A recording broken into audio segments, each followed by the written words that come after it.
what me come to understand is that if you want a good maths, you have to practice, you have to do enough questions, you have to critically, you have to make your brain become critical and become a critical thinker. You have to start critically think about everything if you want to pass maths. This is why you keep failing. You say math, if you're interested, like, comment, share, and subscribe, and let's begin.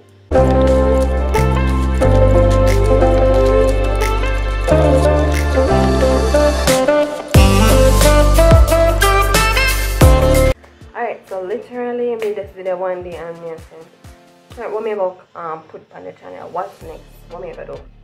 Anyway, so me say, alright, maths, like maths, problem that everybody have, and the problem that me did have back then with maths, CSEC maths. So I say, hold on then.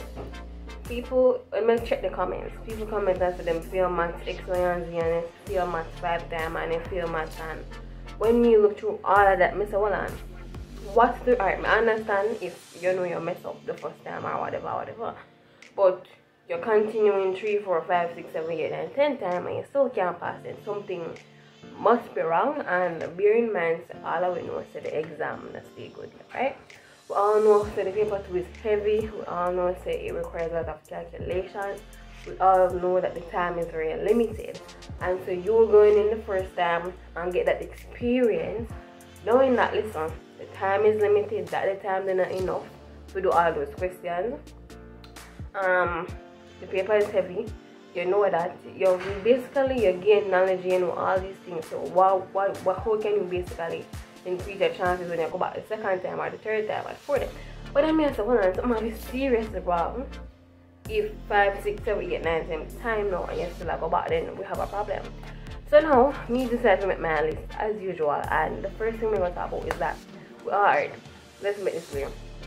Paper 2, the main quote-unquote problem with the CSEC paper 2, the CSEC mathematics exam, let me correct that, is that it has a heavy paper 2, because everybody know that for the MCQ, the multiple choice, you can easily get away by those watching some past videos from 2011, as many years as I can find for the paper 1 CSEC math.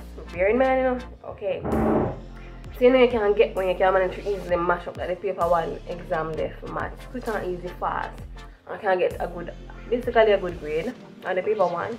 But everybody knows say the main challenger is the paper 2. That is where you're really challenged. It is the heavy paper. It is the one that has the most, well, more working out. It's the workout paper. And also the time is very limited, and guess what? It's worth the most marks. So this is why you keep failing. Why? The main reason why I think students fail is that them never study. Them never study and them never practice any questions. So you ever hear the saying, there you go, failing to prepare is preparing to fail. Ever hear the saying there? So it kind of resonates with this. So basically, you never study and you never practice the questions, and also you never look on no past paper for the paper 2. Because some people go into the paper 2 exam, the math paper 2 exam, and I question them to the paper like this. They are like, oh my god, what are them questions here come from, and all that. If you are doing past papers, or if you are seeing a past paper for a paper 2, you'd realize, you know, see, I saw the paper heavy, you'd even print one if you feel like, and you'd skip through it and say, oh god, that's something like this, maybe when I use them again.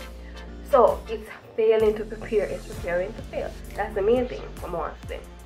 But basically, you never study, you never practice no question, you never know about matrix, you never know about vector, you never know about quadratic expressions, you don't know nothing. You're going to the exam, I expect the answer will drop from the sky, right? Which sometimes the answer really does drop from the sky now. I mean, sometimes the answer does come to you, but guess what? If you never study anything from day 1, you don't have nothing to recall, you know, you're just there in the exam and look at I don't know. But basically, you're not gonna have anything to recall, because guess what, you know what, study. If you did study, it would be a different story. That in the exam and you can say, let me try to remember how many sit on the paper there again, let me try to remember what in my book again. But when you don't study, you know, what are you remembering? Nothing. So that is it. And also practicing questions. What me come to understand is that if you want a good maths, you have to practice. You have to do enough questions. You have to critically. You have to make your brain become critical, become a critical thinker. You have to start critically think about everything if you want to pass maths. Because me and you and we're regular people, and our brain is so complex. We just want the answer. We don't care about the up and down and the sideway behind and the backward and everything. We don't care about that. We want to know what the answer. And so because we want to know what the answer is, it's like we mean you want me critically think about this, right? We mean you want me critically think about it, right? But that is it. You don't practice. You do not practice. You don't practice the question themselves. If you did one practice question, you would probably realize, you know, some do understand I can't work on them questions at the end of my life. You would have probably realized that if you did a practice paper, you did a paper 2 or something, practice paper, which I mentioned critical thinking a while ago. Some of us are just plain and straight up not critical thinkers. We cannot see the details. We just see the bigger picture. We just see question and we need answer. Some people, them see the question and them see the sun, the moon and the stars from the one question, which we other people with the damn lesson. We see a question, we need an answer. Some people see the earth, the sun, the moon, Mercury, Venus, Jupiter, every planet them see with the one question. And you have to look for them and say, hold on. And then the same question me I look for because me not see none of that. Me I say A, B, me I say oh A plus B equals Z. That makes sense? And me I say oh 1 plus 2 all of a sudden equals 10. So you have to say something right there, so. Anyway, but that is it. You never practice the questions, you never practice some questions, and you never study, so you're not enough recall on the exam. And bear in mind that the way how the exam is time sensitive, time limited, and you're going there. And based on what my experience, now I go back to is either you know if you answer it or you don't know if you answer it. Like the amount of time you're given, you don't really have time to sit down and you don't have no time to sit down and you don't have 20 minutes to spend on one question and try to figure out how the formula did go, how work that question. You don't have the time, so it's like either you go up on the question, you know the answer, and you move on. It's like you get salted at the exam, and it's true. And so, at least if you study something, you probably can recall something or even make up something, put on the line, and left it blank. Right? And left it blank. Well, yeah, that's that. So, we say you never study, you never practice any questions, and you lack critical thinking skills. You only see the bigger picture. Critical thinking skills, I think it's something that you develop over a period of time. I mean, I feel like somebody just develop critical thinking skills overnight. It's not an overnight something. It's not a 1 year, 2 days something. It's something that when you challenge your brain continuously, it becomes natural to you, right? It will become natural. But if not, then it's going to always be a struggle. And you don't know, some of us just wired differently. Like we are big picture persons. We don't want to see the small details. We don't want to see the fine details.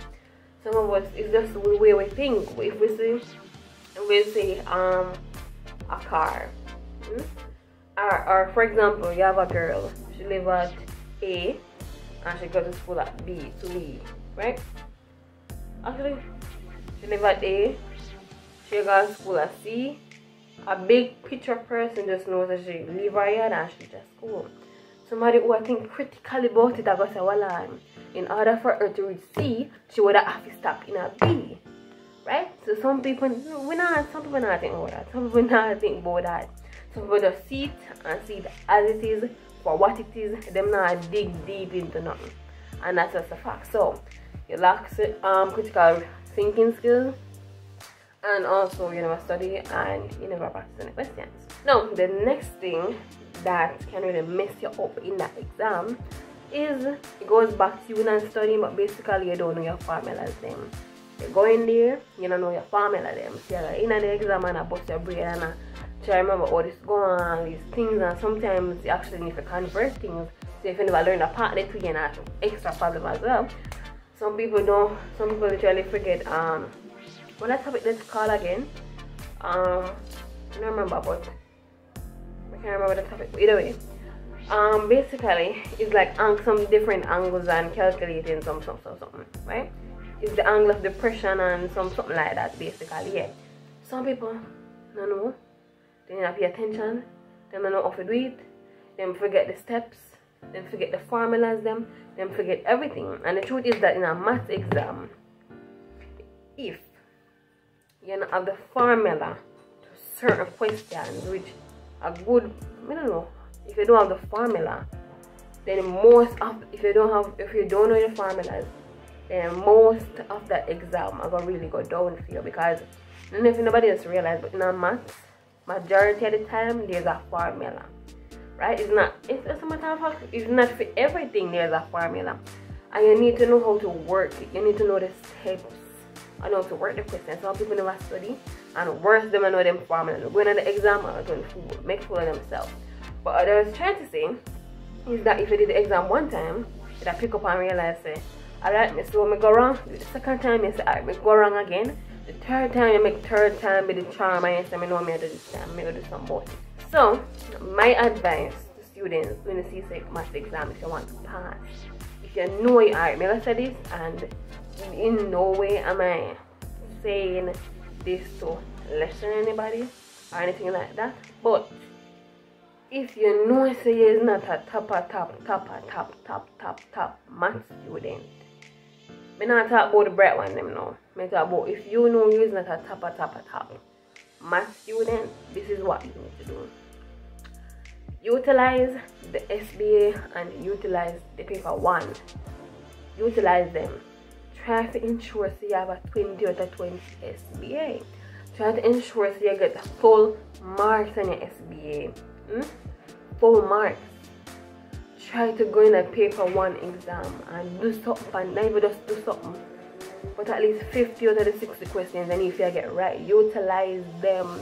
So if you know you're going in the paper and you do foolishness, at least you're not going really, well, anything you do for the paper 2 will significantly affect your overall grade because it's worth the most marks. But at least you can probably make up, even if it's like a change. If it's only some little change of a grade you get from the paper 2, the change can add up to the SBA and the paper 1, and you never know, you might get lucky and end up with a 3, just like that. So I'm trying to tell you guys today, that listen, utilize the SBA, utilize the paper 1, and then put paper 2 in God's hands. Give him paper 2, so God give me the knowledge, give me the strength. Of course, you're going to study and practice the formulas them now, right? You're studying and do some practice questions and all that stuff. And you're going to print past papers and work some maths paper 2 and see how you go. If you fail before, then you do the exam before. So you're not supposed to go in there and farm fool yourself again, right? So go in there with a better plan, some strategy. Because guess what? You can't keep repeating the same thing. You can't keep doing the same thing and expect different results. That is it. That is it. So, do something different. If you did it one time before and you go back to do maths again, do something different this time. What was I not doing the first and second and the third and the fourth and the fifth time? Do something I need to do that time. What I should have got evening class and I never go. What I do, I never pay attention to my SBA, I send in idiot SBA and get the idiot grade. What I do, I never practice the paper 1 questions and I'm going to go to foolishness. Because some people expect some grade and them not do nothing, which that don't make no sense. And that is just the truth. So if it's even a 3 hour for going to the exam, try to get all of your marks on SBA and your paper 1 as well. And paper 2, you go with it, you prepare as best as I can. Do your past papers, them do the question, then work some questions, learn your formulas, and work some paper 2 past papers as I say, and just prepare yourself to go in there and do something. I'm telling you, even if I did dead formula, you write on the paper, write the formula on the paper, you might get a 1 mark just for the formula. And this is what people need to understand is that with the paper 2 exam, even if you answer wrong, you can still get some marks based on the steps that you took, right? You can still get some marks. So if a question marks 5 marks, it's worth 5 marks, right? And maybe half of it, you have the formula and you have the layout correct. You get 2 marks just for layout, although you answer wrong. You answer wrong, go down a river, go down a wherever. Wrong from here to China, wrong. Right? It's wrong. But you guess what? You have the correct formula. Half of the thing work properly. You get 2 marks just for that. And them look at 2, 2, 2, even if it's pure formula in the paper. They go 2, 2, 2, 2, 2, 2, 2, add up, and you see you pass a grade 3 and you say, oh, me get a grade 3 and really not on the paper. Just like that. Just like that. So, take my not so stupid advice. Do what you need to do in order for you to pass maths. This is my advice, and just know that maths is not an easy exam. So go in there and know it's not an easy exam, especially if you did it before in your year. Know it's not easy. Know it's the paper too heavy. Know it's your got result. Know it's the time is very limited, so go in there with a plan this time. Know it's your paper 1 grade good. Know say your SBA grade is good. And you know, paper 2 you go with God. You can go with God with the paper that's like, God, lead me with this paper. Lead me to a grade I've never seen before in maths. Lead me to a passing grade in maths. Right? So let's give it to God. But anyway, that's the end of this video. Don't forget to like, comment, share, and subscribe. And that's the end of today's video.